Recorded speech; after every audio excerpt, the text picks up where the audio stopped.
Hi guys, in this video I will show you how to configure date, time and time zone in Ubuntu system.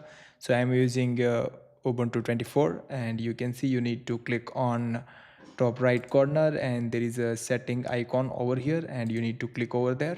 Okay, and then you need to scroll. Okay, there is the last option that's called settings and there is a date and time and you need to click over there.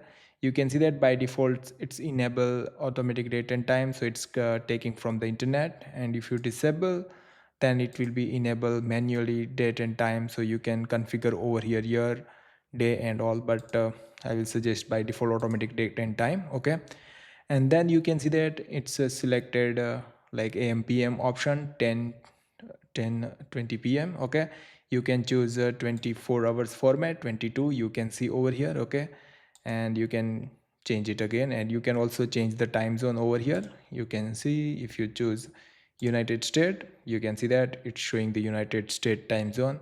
Let me back it Kolkata. Okay, India.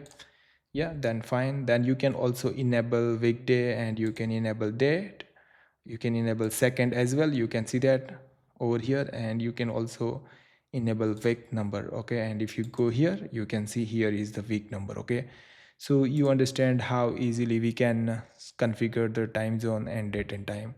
If you like this video then please like it and share it.